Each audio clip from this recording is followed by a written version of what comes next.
أسألك يا من هو الله الذي نحمده ونصلي على رسوله الكريم اما بعد بسم الله الرحمن الرحيم اللهم صل على محمد وعلى آل محمد وبارك وسلم رب اشرح لي صدري ويسر لي امري واحلل عقدة من لساني يفقهوا قولي واجعل لي وزيرا من اهلي آمین یا رب العالمین۔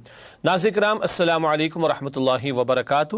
پروگرام تعلیمات قرآن میں آپ کو خوش آمدید کہتے ہیں۔ الحمدللہ آپ کے علم میں ہے کہ قرآن حکیم سے رہنمائی کے حصول کے لیے اس پروگرام کو شروع کیا گیا اور ہر نشست میں ایک پارے کے مضامین پر ہم گفتگو کرتے ہیں اور اہم ہدایات کا بھی جائزہ آپ کی خدمت میں پیش کرتے ہیں۔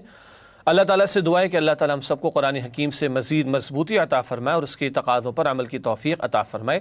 آئیے آج کی نشست کا باقاعدہ آغاز کرتے ہیں اور سب سے پہلے تعارف آپ کی خدمت میں پیش کرتے ہیں۔ تعارف کے حوالے سے ہمیشہ پہلی بات یہ ہوتی ہے کہ کون سے پارے کا مطالعہ ہوگا، تو نوٹ فرما لیجیے قرآن کریم کے پارہ نمبر 7 کا مطالعہ آج کی نشست میں آپ کے سامنے پیش کیا جائے گا۔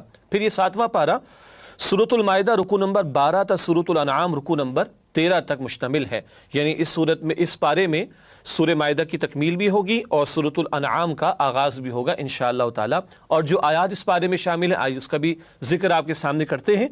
سورۃ المائدہ آیت نمبر 83 تا سورۃ الانعام آیت نمبر 110، یہ آیات ہیں جو 7ویں پارے میں شامل ہیں۔ تعارف کے بعد چلتے مقاصد مطالعہ کی طرف، یعنی کیا ہم سیکھنا چاہتے ہیں وہ آپ کے سامنے پہلے رکھ دیا جاتا ہے۔ مقاصد مطالعہ کے حوالے سے پہلی بات نوٹ فرمائیے گا، پارہ نمبر 7 کی آیات کے مضامین کا جائزہ، یعنی پورے پارے کے مضامین کا ایک جائزہ ہم آپ کے سامنے پیش کرتے ہیں آیات کے گروپس اور ان کے موضوعات کے بیان کے اعتبار سے۔ دوسری اہم بات، منتخب آیات کا مطالعہ، چند آیات سورۃ المائدہ کی ان کا انتخاب کیا گیا ہے اور چند آیات سورۃ الانعام کی ان کا مطالعہ بھی آپ کے سامنے رکھیں گے انشاءاللہ، اور ہمیشہ کی طرح زیر مطالعہ آیات میں بیان شدہ اہم اوامر و نواہی کا تذکرہ، کیا کرنے کے کاموں کا بیان آیا اور کن کاموں سے جو روکا گیا ہے اس کی تفصیل بھی آپ کے سامنے آیات کے حوالوں کے حوالے سے رکھی جائے گی انشاءاللہ تعالی۔ ناظرین کرام اس کے بعد یاد دہانی کے طور پر سورۃ المائدہ کے مضامین کا تجزیہ آپ کے سامنے رکھنا چاہیں گے اور پھر آیات کے اعتبار سے موضوعات پر گفتگو کی جائے گی انشاءاللہ تعالی۔ سورۃ المائدہ کے مضامین کے تجزیے کے حوالے سے نوٹ کیجیے گا، پہلی 11 آیات احکامات شریعت اور تکمیل شریعت کا اعلان، پچھلی نشست میں پارہ نمبر 6 میں ان کا ہم نے مطالعہ بھی آپ کے سامنے رکھا تھا۔ اس کے بعد آیات 12 تا 43 اہل کتاب کی شریعت پر عمل اور نفاذ شریعت کے لیے جد و جہد سے پہلو تہی، شریعت ان کو بھی عطا کی گئی، اہل کتاب کو خصوصاً یہود کا ذکر بھی آیا ہے مگر انہوں نے فرار کی روش اختیار کی، اس کا تذکرہ ہوا ہے۔ پھر آیات 44 سے 50 نفاذ شریعت کے لیے پرزور تاکید، اس پر ہم نے پچھلے پروگرام میں گفتگو بھی کی تھی کہ جو لوگ اللہ کے نازل کردہ کلام کے مطابق شریعت کا نفاذ نہیں کرتے اور اللہ کے احکامات کا نفاذ نہیں کرتے اور معاملات و فیصلے نہیں کرتے، وہی کافر ہیں، وہی ظالم یعنی مشرک اور وہی فاسق ہیں۔ پھر آیات 51 تا 82 اہل کتاب کے جرائم اور ان کے بارے میں ہدایات، کس طرح انہوں نے شریعت سے روگردانی کی اور ہیلے بہانے اختیار کیے ان کا تذکرہ بھی، اور ان کے بارے میں مسلمانوں کو ہدایات عطا کی گئی۔ یہ باتیں تو پچھلی مرتبہ ہم نے آپ کے سامنے رکھی تھیں۔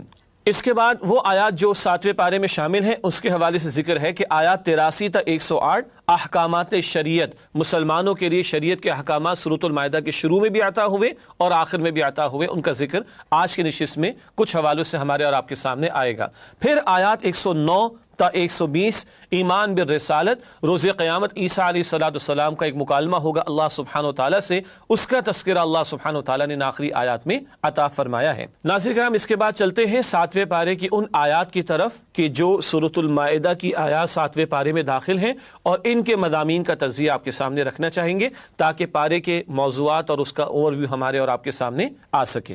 7ویں پارے کے حوالے سے سورۃ المائدہ کے تعلق سے سب سے پہلے آیات 87 تا 88 حلال کو حرام کر لینا بھی جرم ہے، جیسے حرام کا ارتکاب کرنا غلط ہے اور حرام کو حلال کر لینا غلط ہے، اسی طرح اللہ کے حلال کردہ کو حرام کرنا یہ بھی جرم ہے، اس بات کا تذکرہ اس مقام پر آیا ہے۔ اصولی بات کیا ہے کہ حلال و حرام کا اختیار یعنی فیصلہ کرنے کا اختیار اللہ سبحانہ و تعالیٰ کا ہے، یا اللہ کے اذن سے اللہ کے پیغمبر صلی اللہ علیہ وآلہ وسلم بھی یہ کام کیا کرتے تھے۔ پھر آیت نمبر 89 ہے 89 قسم کا کفارہ، قسم اگر کھالی ہے اور کسی وجہ سے توڑنا پڑ جائے تو اس کا کفارہ دینا ہوتا ہے، اس کی تفصیل آیت نمبر 89 میں آئی ہے۔ پھر آیات 90 تا 92 شراب اور جوئے کی حرمت کا حتمی حکم، شریعت کے کچھ احکامات تدریجاً یعنی گریجولی عطا کیے گئے اور شراب اور جوئے کی حرمت کے تعلق سے آخری حکم اس مقام پر عطا ہوا، بعد میں بھی بات کریں گے انشاءاللہ۔ پھر آیات 94 تا 96 حالت احرام میں شکار کرنے کا عمل، یعنی حالت احرام میں خشکی کا شکار منع ہے، اور اگر وہ کوئی کر بیٹھا ہے تو اس پر اس کو فدیہ دینا ہوگا، یا یوں کہیے کہ اس نے جرم کا ارتکاب کیا تو اس کو سزا دی جائے گی، اور کوئی جانور اللہ کی راہ میں ذبح کرنا ہوگا، اس کی تفصیل اس مقام پر عطا ہوئی۔ پھر آیت نمبر 97 شعائر اللہ کا احترام، اللہ تعالیٰ کی نشانیاں، ان کے احترام کرنے کا تذکرہ اس مقام پر عطا ہوا ہے۔ اس کے بعد آیت نمبر 98 اللہ کی دو شانیں، ان کا بیان۔ اللہ سبحانہ و تعالیٰ غفور بھی ہے، رحیم بھی ہے، معاف فرمانے والا بھی ہے، مگر اللہ سبحانہ و تعالیٰ پکڑ کرنے پر بھی قادر ہے، جرائم کرنے والوں کو عبرت بھی دلائی گئی ہے۔ اللہ کی دونوں شانیں، اس کی رحمت کی امید بھی ہو اور اس کے عذاب کا خوف بھی ہو، ہمارے سامنے بیک وقت رہنی چاہیے۔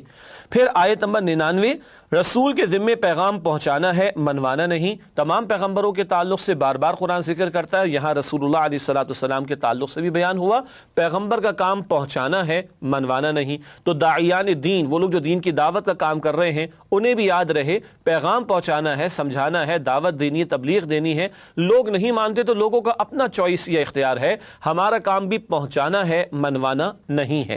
پھر آیت نمبر 100 حق کا معیار کثرت نہیں، ایسا نہیں کہ اکثریت جو ہے وہ ایک بات پر متفق ہو گئی اور وہ ہے اللہ کے نزدیک ناپاک اور حرام اور ممنوع، اور لوگوں کی اکثریت اگر اس کو حلال کر بیٹھی ہے یا پسند کرنے لگ گئی اور اس کو استعمال کرنے بیٹھ گئی تو ہم بھی اس کو حلال سمجھ لیں، قطعا نہیں۔ معیار اللہ کا حکم ہے، نہ کہ کثرت والے افراد یا اکثریت لوگوں کی کسی حرام کو حلال کر لے، قطعا نہیں۔ تو حق کا معیار کثرت نہیں ہے، حق وہ ہے جو اللہ کی وحی کی تعلیم کے ذریعے ہم تک پہنچا ہے۔ پھر آیات 101 تا 102 غیر ضروری سوالات کی ممانعت، بنی اسرائیل کے لوگ بھی اسی وجہ سے تباہ کیے گئے تھے، ماضی کے حوالے سے قرآن اور احادیث میں تذکرہ آتا ہے، اور ایمان والوں کو کہا گیا کہ بیجا سوالات نہ کرو اپنے پیغمبر علیہ الصلوۃ والسلام سے۔ اس کے بعد آیات 103 تا 104 مشرکین کا جانوروں کے لیے خود ساختہ تقدس، فلاں فلاں اونٹوں کے بارے میں اور اونٹنیوں کے بارے میں، کوئی 10 بچے جنم دے چکی ہے تو اب اس کو استعمال نہیں کیا جائے گا، وغیرہ وغیرہ، بحیرہ، صائبہ، وسیلہ، یہ نام بھی انہوں نے اختیار کر رکھے تھے۔ تو انہوں نے خود ساختہ کچھ تصورات اختیار کر رکھے تھے جانوروں کے بارے میں، جن کو بتوں کی نظر کر دیا کرتے تھے، شرکیہ اعمال اختیار کرتے تھے، اس کی نفی کا تذکرہ یہاں پر ہوا ہے۔ ناظرین کرام، اس کے بعد 7ویں پارے میں سورہ مائدہ کی آیت نمبر 105 کسی کی گمراہی ہماری بے عملی کا جواز نہیں بن سکتی، ہمیں دوسروں کو خیر کی طرف بلانا ہے، اگر لوگ قبول نہیں کرتے اور گمراہی پر اڑے رہتے ہیں تو ان کا گمراہی پر اڑے رہنا ہمارے لیے جواز ہے کہ ہم بھی گمراہی کی طرف چلے جائیں۔ یا ایک اور نقطہ بھی ہے، بعد میں عرض کریں گے، دوسروں کا حق کو قبول نہ کرنا، اس کا وبال انہی پر جائے گا۔ ہمیں بہرحال اصلاً اپنی فکر بھی کرنی ہے، اپنی ذات کے اعتبار سے بھی اور دوسروں کو دین کی دعوت دینے کے فریضے کو انجام دینے کے اعتبار سے بھی۔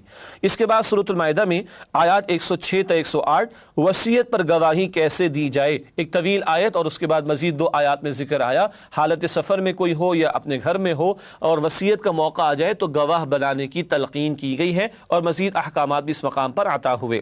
اس کے بعد آیت نمبر 109 رسولوں کی اللہ کے حضور عاجزی، اللہ اکبر کبیرہ۔ اللہ پوچھیں گے پیغمبروں سے کیا جواب لوگوں نے دیا، پیغمبر کہیں گے اللہ تو سب کچھ جانتا ہے، حالانکہ کیا کچھ نہیں کیا گیا پیغمبروں کے ساتھ، مگر ان کا عاجزانہ جواب کیا ہوگا، اللہ سب کچھ تیرے علم میں ہے۔ پھر آیات 110 سے 111 حضرت عیسیٰ علیہ السلام پر اللہ کے احسانات کا بیان، ان کی معجزانہ ولادت بھی اور ان کو عطا کیے گئے معجزات بھی، اس کا تذکرہ اللہ تعالیٰ نے اس مقام پر کیا ہے۔ اس کے بعد آیات 112 تا 115 فرمائشی معجزے کا مطالبہ، بنی اسرائیل نے ذکر کیا اور تذکرہ کیا، بلکہ درخواست کی عیسیٰ علیہ السلام سے کہ اللہ آسمان سے کوئی مائدہ، کوئی خوان نازل کر دے ان کے لیے جس میں کھانے پینے کا اہتمام اور خوشی کا موقع ہو جائے۔ یہ خود سے معجزے کی فرمائش کرنا یہ قوموں کے لیے بڑا بھاری معاملہ ہوتا ہے۔ اس مقام پر اس کی وضاحت بھی کی گئی کہ اگر تم معجزہ دیکھ کر ایمان نہ لائے اور اگر تم نے اللہ کے پیغمبر کی بات سے روگردانی کی روش اختیار کی تو بڑا شدید عذاب تمہیں اللہ کی طرف سے دیا جائے گا۔ ناظرین کرام، اس کے بعد سورۃ المائدہ کی آیات ہیں 116 تا 118 عیسائیوں کے شرک سے حضرت عیسیٰ علیہ السلام کا اعلان براءت، اور قیامت کے دن عیسیٰ علیہ السلام کا اللہ سے مکالمہ ہوگا اور اللہ پوچھیں گے بھئی تم نے کیا تعلیم ان کو دی تھی، وہ عرض کریں گے اللہ میں نے توحید ہی کی دعوت دی تھی اور شرک انہوں نے خود اختیار کیا تھا۔ آخر میں آیات 119 سے 120 آخری آیات سورۃ المائدہ کی اس مقام پر سچائی کا اصل صلہ روز قیامت ہی ملے گا۔ بتایا گیا کہ سچوں کو ہی ان کی سچائی قیامت کے دن نفع دے گی، جھوٹ گویا کے کام نہیں آئے گا۔ ناظرین کرام، الحمدللہ 7ویں پارے میں سورۃ المائدہ کی جو آیات ہیں ان کا تجزیہ آپ کے سامنے پیش کیا گیا۔ اب چلتے ہیں چند منتخب آیات کے مطالعے کی طرف جو سورۃ المائدہ کی ہیں اور 7ویں پارے میں واقع ہوئی ہیں۔ ناظرین کرام، اب چلتے ہیں ان منتخب آیات کی طرف جن کا انتخاب کیا گیا سورۃ المائدہ میں سے 7ویں پارے میں جو واقع ہوئی۔ سب سے پہلے جو آیت ہے وہ آپ کے سامنے رکھنا چاہیں گے، سورۃ المائدہ کی آیت نمبر 83۔ اللہ تعالیٰ نے اس مقام پر ارشاد فرمایا، اور یہاں کلام الہی کے اثر اس کا تذکرہ آ رہا ہے کہ ایمان والوں کی کیا شان ہوتی ہے اللہ کے کلام کو سن کر۔ آئیے اس کا مطالعہ کرتے ہیں۔ ارشاد ہوا، وَإِذَا سَمِعُوا مَا أُنزِلَ إِلَى الرَّسُولِ تَرَىٰ أَعْيُنَهُمْ تَفِيضُ مِنَ الدَّمْعِ مِمَّا عَرَفُوا مِنَ الْحَقِّ يَقُولُونَ رَبَّنَا آمَنَّا فَاكْتُبْنَا مَعَ الشَّاهِدِينَ۔ یہ سورہ مائدہ کی آیت نمبر 83 ہے۔ ترجمہ، اور جب وہ اس کتاب کو سنتے ہیں جو رسول صلی اللہ علیہ وسلم پر نازل ہوئی تو تم دیکھتے ہو کہ ان کی آنکھوں سے آنسو جاری ہو جاتے ہیں، اس لیے کہ انہوں نے حق بات پہچان لی، اور وہ اللہ کی جناب میں عرض کرتے ہیں کہ اے پروردگار، ہم ایمان لے آئے تو ہم کو ماننے والوں میں لکھ لیجئے۔ یہ بعض نصارہ کا ذکر ہے جو ایمان لے آئے رسول اکرم صلی اللہ علیہ وسلم پر، اور یہ آیت 7ویں پارے کے بالکل آغاز میں ہے، اور تاثیر کیا بیان ہوئی؟ حق میں سے سنا تو آنکھوں سے آنسو جاری ہو گئے۔ ناظرین کرام، غور کرنا ہے، قرآن سب سے بڑا حق ہے ہمارے پاس، اس کو سن کر ہماری دلوں پر اور ہماری آنکھوں پر کوئی اثر ہوتا ہے کہ نہیں؟ اللہ یہ تاثیر مجھے اور آپ کو ہم سب کو عطا فرمائے۔ اس کے بعد اگلی آیت سورۃ المائدہ کی آیت نمبر 89، قسم کا کفارہ۔ ہم بھی قسمیں کھا جایا کرتے ہیں، لیکن وہ قسمیں جو پورے یقین کے ساتھ بندہ کھائے اور اس کو توڑنے کا موقع آ جائے تو اس کا کفارہ دینا ہوتا ہے، یہ مسئلہ اس آیت میں بیان ہوا ہے۔ ارشاد ہوا، لا يؤاخذكم الله باللغو في ايمانكم ولكن يؤاخذكم بما عقدتم الايمان فكفارته اطعام 10 مساكين من اوسط ما تطعمون اهليكم او كسوتهم او تحرير رقبه فمن لم يجد فصيام 3 ايام ذلك كفارة ايمانكم اذا حلفتم واحفظوا ايمانكم كذلك يبين الله لكم آياته لعلكم تشكرون۔ المائدہ کی آیت نمبر 89 ہے، اس کا ترجمہ کرتے ہیں۔ ارشاد ہوا، اللہ تمہاری بے ارادہ قسموں پر تم سے مواخذہ نہیں کرے گا، لیکن پختہ قسموں پر مواخذہ کرے گا تو اس کا کفارہ 10 محتاجوں کو اوسط درجے کا کھانا کھلانا ہے جو تم اپنے اہل و عیال کو کھلاتے ہو، یا ان کو کپڑے دینا یا ایک غلام آزاد کرنا، اور جس کو میسر نہ ہو وہ 3 روزے رکھے۔ یہ تمہاری قسموں کا کفارہ ہے جب تم قسم کھا لو اور اسے توڑ دو، اور تم کو چاہیے کہ اپنی قسموں کی حفاظت کرو۔ اس طرح اللہ تمہارے سمجھانے کے لیے اپنی آیتیں کھول کھول کر بیان فرماتا ہے تاکہ تم شکر کرو۔ ناظرین کرام، کئی باتیں ہیں، بیکار قسمیں، لایانی قسمیں جو بات بات پر آدمی کھا لیتا اس پر تو مواخذہ نہیں، لیکن دل کے ارادے سے جو قسم کھائی جائے اس پر مواخذہ ہوتا ہے، اور اگر وہ توڑنی پڑ جائے تو اس کا کفارہ یہاں پر بیان کیا گیا۔ 10 محتاجوں کو صبح و شام کا اوسط درجے کا کھانا کھلانا جو اپنے گھر والوں کو کھلایا جاتا ہے، یا ان کو کپڑے پہنا دینا، یا ایک غلام کو آزاد کرنا، اور جس کو یہ میسر نہیں ہے وہ 3 روزے رکھے گا۔ اور فرمایا گیا کہ اپنی قسموں کی حفاظت بھی کرو، یعنی بیکار قسمیں نہیں کھانی چاہیے، بات بات پر قسم نہیں کھانی چاہیے، اور کسی وجہ سے قسم کھا لی جائے تو فقط اللہ ہی کی کھائی جائے، اور اگر توڑنی پڑ جائے تو اس کا یہ کفارہ ادا کرنا ہوگا جیسے کہ اس آیت میں بیان ہوا۔ اس کے بعد اگلی 2 آیات کا انتخاب کیا گیا ہے، سورہ مائدہ آیات 90 اور 91۔ اس مقام پر شراب اور جوئے کی ممانعت کا حتمی حکم عطا ہوا ہے۔ آئیے اس کا مطالعہ کرتے ہیں۔ ارشاد ہوا، یا ایھا الذین آمنوا انما الخمر والمیسر والانصاب والازلام رجس من عمل الشیطان فاجتنبوه لعلکم تفلحون انما يريد الشیطان ان یوقع بینکم العداوة والبغضاء في الخمر والمیسر ویصدکم عن ذکر اللہ وعن الصلاة فهل انتم منتہون۔ ترجمہ کرتے ہیں، 2 آیات کا ارشاد ہوا ہے، اے ایمان والو، شراب اور جوا اور بت اور فال کے تیر یہ سب ناپاک کام اعمال شیطان سے ہیں، سو ان سے بچتے رہنا تاکہ نجات پاؤ۔ شیطان تو یہ چاہتا ہے کہ شراب اور جوئے کے سبب تمہارے آپس میں دشمنی اور رنجش ڈلوا دے اور تمہیں اللہ کی یاد سے اور نماز سے روک دے، تو تم کو ان کاموں سے باز رہنا چاہیے۔ یہ ہے حتمی حکم جو شراب و جوئے کی ممانعت کے بارے میں آیا۔ پہلے سورہ البقرہ میں ایک حکم آیا، پھر سورہ نساء میں ایک حکم آیا، اور یہ آخری حتمی حکم عطا ہوا اللہ کی طرف سے، شراب ہر اعتبار سے اس کی پابندی، اور چاہے وہ تھوڑی ہو یا زیادہ، حدیث میں تفصیل آتی ہے، ہر اعتبار سے ہر نشہ آور شے کو بھی حرام کیا گیا، اور شراب کی حتمی ممانعت اس مقام پر عطا کر دی گئی۔ آپ سے ملاقات کرتے اس وقفے کے بعد مزید بات انشاءاللہ 7ویں پارے کے مضامین کے حوالے سے رکھیں گے۔ السلام علیکم ورحمۃ اللہ وبرکاتہ۔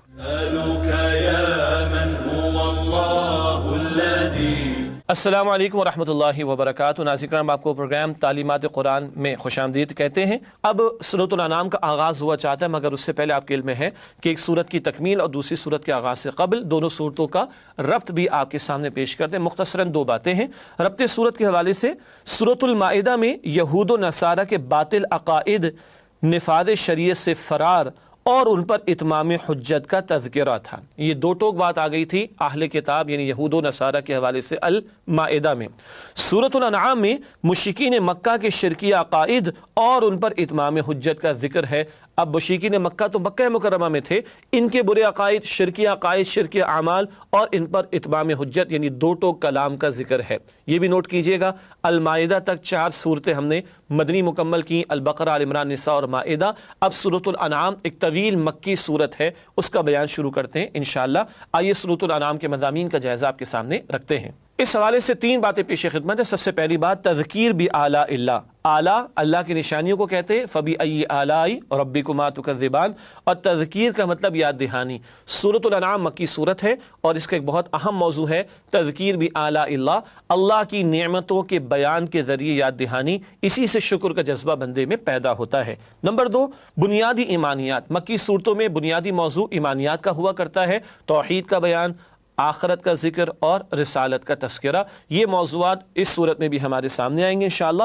مشرکین سے 2 ٹوک گفتگو، یعنی مکی دور کے آخر میں سورۃ الانعام کا نزول ہوا تو 2 ٹوک انداز میں گفتگو ہے اتمام حجت مشرکین مکہ پر، اور ایک اور اہم موضوع بھی آئے گا وہ ہے شرک کی تردید کا، اور ایک اور موضوع بھی آئے گا اہم، وہ ہے کہ یہ فرمائشی معجزہ چاہتے تھے، کچھ آپ خزانہ نازل کر کے دکھا دیتے اور آپ کا کوئی باغ ہوتا، کوئی نہر جاری کر کے دکھا دیتے، یہ فرمائشیں کرتے تھے مشرکین۔ اللہ نے بار بار فرمایا کہ اصل معجزہ قرآن ہے، اصل دلیل قرآن ہے، اسی کو مانو اور قبول کرو تو تمہارے لیے نجات ہے۔ یہ بنیادی موضوعات ہیں اور مضامین ہیں سورۃ الانعام کے۔ اب ناظرین کرام، ہمیشہ کی طرح آیات کا تجزیہ اور جائزہ آپ کے سامنے رکھتے ہیں۔ 7واں پارہ ہے، سورۃ الانعام ہے، اس میں آنے والی جو آیات ہیں ان کے مضامین کا تجزیہ آپ کے سامنے رکھتے ہیں۔ سب سے پہلے سورۃ الانعام آیات 1 تا 3 صفات باری تعالیٰ کا بیان، اللہ کی حمد و ثنا اور اس کی صفات کا ذکر ہے۔ پھر آیات 4 تا 6 مشرکین مکہ کے لیے عذاب کی دھمکی، اگر رسول اللہ علیہ السلام کی دعوت قبول نہیں کرتے تو پچھلی قوموں کی طرح تم پر بھی عذاب آئے گا، ان کو وارن کیا جا رہا ہے۔ پھر آیات 7 تا 11 نبی اکرم صلی اللہ علیہ وسلم کی دلجوئی، اگر یہ مشرکین قبول نہیں کرتے تو آپ دل تنگ نہ ہوں اور آپ غم زدہ نہ ہوں، پچھلے لوگوں نے قبول نہیں کیا تھا، وہ بھی اللہ کی پکڑ کا شکار ہوئے تھے۔ آیات 12 تا 14 اللہ کی قدرتوں کا بیان، زمین پر موجود اللہ کی نشانیاں، آسمان میں اللہ کی نشانیاں، یہ بنیادی موضوع ہے، اس میں سے کچھ باتیں اس مقام پر بھی عطا ہوئیں۔ پھر آیات 15 تا 18 نبی اکرم صلی اللہ علیہ وسلم کی عاجزی کا بیان، آپ تو خود اللہ کے حکم کے پابند ہیں اور مشرکین طرح طرح کے مطالبات آپ کے سامنے رکھتے، آپ فرماتے میں تو خود اللہ کے حکم کا پابند ہوں اور میں خود اللہ کی عبادت کرتا ہوں اور اسی کی تمہیں دعوت بھی دیتا ہوں۔ اس کے بعد آیات 19 تا 20 نبی اکرم صلی اللہ علیہ وسلم کی صداقت کی گواہی، آپ کا کردار کتنا پیارا ہے، آپ کی دعوت کتنی عمدہ ہے اور آپ کے دلائل اور براہین کتنے عمدہ ہیں، یہ صداقت کے حوالے سے ذکر آیا ہے۔ پھر آیات 21 تا 24 ذکر ہوا شرک کرنے والا سب سے بڑا ظالم ہے، سب سے بڑا ظلم بھی شرک ہے۔ سورہ لقمان کی آیت نمبر 13 میں بھی ذکر آیا ان الشرک لظلم عظیم، یقیناً شرک سب سے بڑا ظلم ہے۔ پھر آیات 25 تا 31 سرداران قریش کا عبرتناک انجام، پچھلے نافرمانوں اور باغیوں کی طرح دور نبوی صلی اللہ علیہ وآلہ وسلم کے مشرکین کے تعلق سے بھی ذکر ہوا کہ یہ بھی اللہ کی پکڑ سے بچ نہیں سکیں گے۔ آیت نمبر 32 دنیا کی زندگی محض ایک ڈرامہ ہے۔ یہ لفظ آپ کو عجیب لگے گا، ڈرامے کا لفظ ہم نے استعمال کیا، جی ڈرامہ ہی ہوتا ہے۔ ایک ڈائریکٹر جو ہے وہ مختلف رولز لوگوں کو دیتا ہے، اسکرپٹ بھی دیتا ہے اور لباس بھی دیتا ہے، اور جب ڈرامہ مکمل ہو جاتا ہے تو وہ لباس بھی لے لیا جاتا ہے، ایسا ہی ہے نا۔ تو دنیا بھی ایک ڈرامہ ہے، ہر ایک کو اپنا رول پلے کرنا ہے، نتیجہ نکلنا ہے آخرت میں۔ اس کے بعد آیات 33 تا 36 اللہ فرمائشی معجزہ نہیں دکھائے گا، یہ بار بار تقاضا کرتے تھے مشرکین مکہ، جیسے ابتدا میں ذکر کیا گیا تھا، ایسا کر کے دکھا دے، ویسا کر کے دکھا دے، بتایا گیا اصل معجزہ قرآن ہے، اسی کو مانو۔ اس کے بعد آیات 37 تا 39 قدرت کے معجزات چہار طرف موجود ہیں، مشرکین مکہ کو بھی بتایا جا رہا ہے اللہ وحدہ لا شریک کے حوالے سے دلائل ہر طرف موجود ہیں، اور ذرہ ذرہ بتا رہا ہے کہ خالق بھی ہے، اور اس پوری دنیا کا اور کائنات کا نظام بتا رہا ہے کہ یہ ڈیزائن اتنا خوبصورت اور پیارا ہے کہ اس کو ایک ہی نے بنایا، تبھی اس پوری کائنات کے اندر وحدت اور یکسوئی اور ڈسپلن دکھائی دیتا ہے۔ آیات 40 تا 41 مشرکین بھی مشکل میں صرف اللہ ہی کو پکارتے ہیں، یعنی ان کی گوٹ پھنستی تھی، کبھی سمندر میں کشتی بھور میں پھنس جاتی تھی، تو یہ سارے جھوٹے معبودوں کو چھوڑ کر ایک ہی اللہ سبحانہ و تعالیٰ کو پکارتے تھے۔ آیات 42 تا 45 اللہ آفات جھنجھوڑنے کے لیے بھیجتا ہے، یہ آفات آ جائے کرتی ہیں، کبھی زلزلوں کا آ جانا، کبھی طوفان کا آ جانا، کبھی قحط کا آ جانا۔ مشرکین مکہ پر بھی قحط آیا تھا۔ اس کا ایک اہم مقصد قرآن بتاتا ہے پچھلی قوموں کے تعلق سے بھی اور ہر دور کے اعتبار سے بھی، کہ لوگوں کے دل نرم ہوں اور وہ پیغمبر کی دعوت کو قبول کر کے اللہ کی بندگی پر آ جائیں۔ اس کے بعد آیات 46 تا 49 مشرکین کے لیے جھنجھوڑنے کا اسلوب، اگر نہیں مانو گے تو پچھلی قوموں کو دیکھ لو، تم تو قرآن ایک اور مقام پر فرماتا ہے پچھلی تباہ شدہ قوموں کے 10% مال و اسباب کو بھی نہیں پہنچے، تم سے بڑی بڑی قوموں کو اللہ تعالیٰ نے مٹا دیا، کیا تم اللہ کی پکڑ سے بچ جاؤ گے؟ پھر آیت نمبر 50 نبی اکرم صلی اللہ علیہ وسلم کی عاجزی کا بیان، لوگ آپ سے تقاضا کر رہے تھے، مطالبات کر رہے تھے فرمائش معجزات کا، آپ فرماتے میں تو اللہ کا پیغمبر ہوں، میں تو اسی کی وحی کی اتباع کرتا ہوں، اور میں اسی کی دعوت تم تک پہنچاتا ہوں، اسی کی عبادت کی تمہیں دعوت دیتا ہوں، یہ معجزات دکھا دینا، یہ نشانیاں دکھا دینا، یہ میرا کام نہیں، یہ اللہ کے حکم سے ہوتا ہے۔ اس کے بعد آیت نمبر 51 قرآن سے ہدایت کس کو ملے گی؟ وہ کہ جس کے دل میں سچی طلب و تڑپ ہو، جو تعصب کا شکار نہ ہو اور حق کا متلاشی ہو، قرآن سے اس کو ہدایت ملے گی۔ آیات 52 تا 55 فقراء کی عزت افزائی کا حکم، مشرکین مکہ غریب مسلمان جو نبی صلی اللہ علیہ وسلم کی محفل میں آتے ان کا مذاق اڑاتے، ان غریب صحابہ کی دلجوئی کی تلقین اللہ کے رسول علیہ السلام کو کی گئی، آگے اس کا تذکرہ بھی کریں گے انشاءاللہ۔ پھر آیات 56 تا 58 مشرکین کی طرف سے سمجھوتے کی پیشکش، مختلف اعتبارات سے پیشکشیں کی، کبھی یہ بھی کہ ایک سال آپ ہمارے معبودوں کی پرستش کر لیں، ہم آپ کے معبود واحد کی ایک سال پرستش کر لیں گے، سورہ کافرون اسی پر آئی تھی۔ مختلف مواقع پر اس طرح کی پیشکشیں اور سودے بازی کی پیشکشیں یہ لوگ کرتے رہے، اس کا ذکر ہوا۔ آیت نمبر 59 اللہ کے علم کی وسعت کا بیان، پوری کائنات کے ذرے ذرے کا علم اللہ کے علم میں ہے، یہ بیان آگے بھی آئے گا انشاءاللہ۔ پھر آیت نمبر 60 وفات کا اطلاق نیند پر بھی ہوتا ہے، جو اللہ روزانہ رات کو سلا رہا ہے اور صبح بیدار کر رہا ہے، وہی موت بھی دے گا اور وہی دوبارہ زندگی دینے پر بھی قادر ہے۔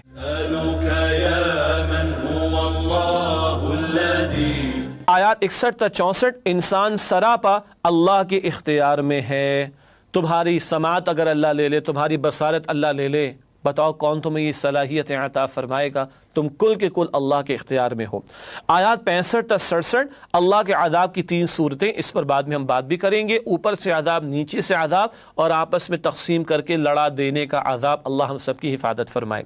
آیات 68 تا 69 غیرت ایمانی کا تقاضا، جہاں کہیں اللہ کی آیات کا مذاق اڑایا جا رہا ہو، ایمان والوں کی غیرت، اس کا تقاضا یہ ہے کہ نہ بیٹھیں بلکہ سمجھائیں اور وہاں سے علیحدہ ہو جائیں۔ پھر آیت نمبر 70 دین کو کھیل تماشا بنانے والوں کا انجام، جنہوں نے خود ساختہ دین بنا لیا ہے، حلال حرام کے فیصلے خود کر رہے مشرکین، ان کو دنیا میں بھی عذاب دیا جائے گا اور آخرت کے شدید عذاب سے بھی دوچار ہوں گے۔ آیات 71 تا 73 جماعتی زندگی کی برکت، یہاں شیطان کے ورغلانے کا ذکر بھی ہے، لیکن نیک ساتھی اپنے بھائی کو بچانے کی کوشش کرتے ہیں، خیر کی طرف بلانے کی کوشش کرتے ہیں، جس سے ایک بندے کے لیے شیطان کے حملوں سے بچنا ممکن ہوتا ہے۔ یہ جماعتی زندگی کی برکت اس مقام پر بیان ہوئی۔ پھر آیات 74 تا 79 حضرت ابراہیم علیہ السلام کی طرف سے مشرکین پر اتمام حجت، ستارہ پرستی کے شرک میں مبتلا تھی یہ قوم، چاند کی، سورج کی، ستاروں کی، سب کی نفی فرمائی دلائل کے ساتھ ابراہیم علیہ السلام نے۔ آیات 80 تا 82 جو اللہ سے ڈرتا ہے وہ کسی اور سے نہیں ڈرتا، یہ بات ابراہیم علیہ السلام کی زبان مبارک سے جاری کرائی گئی، جس کا حاصل یہ ہے جو ایک سے ڈرے گا وہ کسی سے نہیں ڈرے گا، جو 2-4 سے ڈرے گا پھر وہ سب سے ڈرے گا۔ یہ فرق توحید اور شرک کے نتائج کا۔ آیت آیت نمبر 83 قوم سے مکالمے کا اسلوب ابراہیم علیہ السلام کو اللہ ہی کی طرف سے عطا ہوا۔ یہ مقام جب ہم پڑھتے ہیں تو ایک اشکال کچھ لوگوں نے پیش کیا، بہرحال قرآن نے خود جواب دیا کہ جو قوم سے مکالمہ ہوا ابراہیم علیہ السلام کا، اس کا اسلوب اللہ تعالیٰ ہی نے اور اس کے دلائل اللہ تعالیٰ ہی نے ابراہیم علیہ السلام کو عطا فرمائے۔ پھر آیات 84 تا 87 انبیاء کرام کے پیارے ناموں کا خوبصورت گلدستہ، کئی انبیاء کے ناموں کا یہاں ذکر ہوا، دیگر مقامات پر بھی آتا ہے اس طرح کا تذکرہ۔ آیت نمبر 88 شرک تمام نیکیوں کو برباد کر دیتا ہے، اللہ تعالیٰ شرک کی ہر قسم سے میری اور آپ کی حفاظت فرمائے۔ اس کے بعد آیت نمبر 89 اہل یثرب کے لیے بشارت۔ یثرب مدینہ طیبہ کا پرانا نام، مکی دور کے آخر میں سورہ انعام آ رہی ہے، مشرکین مکہ رد کر رہے تو اللہ تعالیٰ خوشخبری دے رہے ہیں کہ مدینہ طیبہ کی طرف سے کھڑکی اللہ سبحانہ و تعالیٰ کھول دیں گے اور وہاں سے آ کے لوگ ایمان قبول کریں گے۔ آیت نمبر 90 تمام انبیاء راہ حق پر تھے، سب کا بنیادی پیغام و دعوت ایک ہی تھی۔ آیات 91 تا 92 یہود کا جھوٹ اور ان کے جھوٹ کا ذکر بار بار قرآن نے کیا، اس مقام پر بھی کیا۔ آیت نمبر 93 جھوٹوں پر موت کی سختی، اللہ ہمیں جھوٹ سے اور موت کی سختی سے محفوظ رکھے۔ آیت نمبر 94 روز قیامت تمام انسانوں کا دوسرا اجتماع ہوگا۔ کیا مطلب ہے اس سے؟ قرآن بتاتا ہے سورۃ الاعراف آیت 172 میں پڑھیں گے، عالم ارواح میں سارے انسانوں کی روحوں کو ایک ہی وقت میں پیدا کیا گیا تھا، اس کے بعد دنیا میں ایک ایک کر کے آتے رہے۔ عالم آخرت جب برپا ہوگا تو سارے انسانوں کا دوسرا اجتماع ہوگا، ایک ہی وقت میں سب کو کھڑا کیا جائے گا۔ پھر آیات 95 تا 99 اللہ کی نعمتوں کا بیان، زمین میں فصلیں ہیں اور بیج سے فصل کا بننا اور کیا کچھ ہے جو اللہ سبحانہ و تعالیٰ تمہیں عطا فرماتے ہیں، ان پر غور و فکر کی دعوت ہے۔ آیات 100 تا 105 توحید کا بیان اور شرک کی نفی، یہ مکی صورتوں اور خصوصاً سورۃ الانعام کا بھی بنیادی موضوع ہے۔ آیات 106 تا 108 دعوت دین کے حوالے سے اہم ہدایات اور بد کلامی سے اشتعال انگیزی سے روکا گیا ہے، اس پر بعد میں بات کریں گے انشاءاللہ۔ آیت 109 اہل ایمان کے لیے تسلی کہ جو ہر دھرمی پر اتر آیا وہ مان کر نہیں دے گا اور کسی کا نہ ماننا تمہیں نقصان نہیں دے گا، تسلی رکھو۔ اور آخری آیت ہے 7ویں پارے کی سورۃ الانعام آیت نمبر 110 ہر دھرمی کرنے والوں سے حق قبول کرنے کی توفیق سلب کر لی جاتی ہے۔ اللہ تعالیٰ اس برے انجام سے ہماری حفاظت فرمائے کہ جب دلوں پر مہر لگا دی جائے اور بندہ ہدایت سے محروم کر دیا جائے، اللہ ہم سب کی حفاظت فرمائے۔ ناظرین کرام الحمدللہ 7ویں پارے میں سورۃ الانعام کی 110 آیات شامل ہیں، ان آیات کا ایک جائزہ آپ کے سامنے رکھا گیا۔ اب چند منتخب آیات سورۃ الانعام کی وہ جو 7ویں پارے میں وارد ہوئی ہیں ان کا مطالعہ آپ کے سامنے رکھنا چاہیں گے۔ سب سے پہلی آیت جس کا انتخاب کیا گیا آیت نمبر 17 کل نفع و نقصان کا مالک اللہ ہے، پورے عقیدے کا بیان ایک آیت میں ارشاد ہوا وَإِن يَمْسَسْكَ اللَّهُ بِضُرٍّ فَلَا كَاشِفَ لَهُ إِلَّا هُوَ وَإِن يَمْسَسْكَ بِخَيْرٍ فَهُوَ عَلَى كُلِّ شَيْءٍ قَدِيرٌ۔ ترجمہ، اور اگر اللہ تمہیں کوئی نقصان پہنچانا چاہے تو اس کے سوا اس کو کوئی دور کرنے والا نہیں، اور اگر نعمت و راحت عطا کرے تو کوئی اس کو روکنے والا نہیں، وہ ہر چیز پر قادر ہے۔ یہ کل عقیدہ ہے ہمارا، سب کچھ ہونے کا یقین اللہ کی ذات سے۔ ساری دنیا مل کر مجھے کوئی نفع نہیں دے سکتی سوائے وہ جو اللہ نے طے کر دیا، اور ساری دنیا اور مخلوق مل کر مجھے کوئی نقصان نہیں پہنچا سکتی سوائے وہ جو اللہ نے طے کر دیا۔ یہ عقیدہ اگر مضبوط ہو، کیسا پروقار ایک رویہ اور زندگی ہوگی بندہ مومن کی۔ اللہ ہمیں یہ عقیدہ عطا فرمائے۔ اس کے بعد آیت نمبر 32 اصل زندگی آخرت کی، بہت بنیادی موضوع قرآن کا ارشاد ہوا وَمَا الْحَيَاةُ الدُّنْيَا إِلَّا لَعِبٌ وَلَهْوٌ وَلَلدَّارُ الْآخِرَةُ خَيْرٌ لِلَّذِينَ يَتَّقُونَ أَفَلَا تَعْقِلُونَ۔ ترجمہ، اور دنیا کی زندگی تو محض ایک کھیل اور تماشا ہے، اور آخرت کا گھر بہتر ہے ان کے لیے جو اللہ کا تقوی اختیار کرتے ہیں، تو کیا تم سمجھتے نہیں؟ ہر جانے والا بتا گیا کہ تمہارا ڈرامہ بھی ختم ہو جائے گا، ہاں، اور تمہارا اسکرپٹ تو دیا گیا تھا، مینول دیا گیا تھا، تمہاری پرفارمنس کی بنیاد پر کل تمہارا ریوارڈ یا پنشمنٹ تمہیں دی جائے گی۔ دنیا کی زندگی عارضی فانی چند روزہ، آخرت کی ہمیشہ کی۔ جتنا ادھر رہنا ہے اتنا ادھر کی فکر کر لیں، جتنا ادھر رہنا ہے اتنا ادھر کی فکر کر لیں، سادہ سی باتیں سمجھ میں آنے والی۔ پھر آیت نمبر 46 اللہ کی قدرتوں کا بیان ارشاد ہوا قل ارأیتم ان اخذ اللہ سمعکم وابصارکم وختم علی قلوبکم من الہ غیر اللہ یأتیکم بہ انظر کیف نصرف الآیات ثم ہم یصدفون۔ ترجمہ، کہہ دیجئے کہ بھلا دیکھو تو اگر اللہ تمہارے کان اور آنکھیں چھین لے اور تمہارے دلوں پر مہر لگا دے تو اللہ کے سوا کون سا معبود ہے جو تمہیں نعمتیں پھر بخشے دیکھو ہم کس کس طرح اپنی آیتیں بیان کرتے ہیں، پھر بھی یہ لوگ روگردانی کرتے ہیں۔ ناظرین کرام، انسان اپنے وجود پر ہی نگاہ ڈالے، ایک ایک عضو میں اللہ کی قدرت کی اور معرفت کی نشانیاں موجود ہیں۔ ساری دنیا مل کر بھی ایک اوریجنل آنکھ پروڈیوس نہیں کر سکتی۔ اللہ اکبر کبیرہ، اگر اللہ لے لے تو کون عطا کرے گا؟ غور کرو، اللہ ہی کو مانو اور اس کی ہی مانو۔ اس کے بعد آیت نمبر 52 کا انتخاب کیا گیا ہے، غریب مسلمانوں کی دلجوئی۔ ارشاد ہوا وَلَا تَطْرُدِ الَّذِينَ يَدْعُونَ رَبَّهُمْ بِالْغَدَاةِ وَالْعَشِيِّ يُرِيدُونَ وَجْهَهُ مَا عَلَيْكَ مِنْ حِسَابِهِمْ مِنْ شَيْءٍ وَمَا مِنْ حِسَابِكَ عَلَيْهِمْ مِنْ شَيْءٍ فَتَطْرُدَهُمْ فَتَكُونَ مِنَ الظَّالِمِينَ۔ ترجمہ، اور جو لوگ صبح و شام اپنے پروردگار سے دعا کرتے ہیں اور اس کی ذات کے طالب ہیں، ان کو اپنے پاس سے مت ہٹائیے، ان کے حساب اعمال کی جواب دہی آپ پر کچھ نہیں اور آپ کے حساب کی جواب دہی ان پر کچھ نہیں، بس ایسا نہ کیجئے گا۔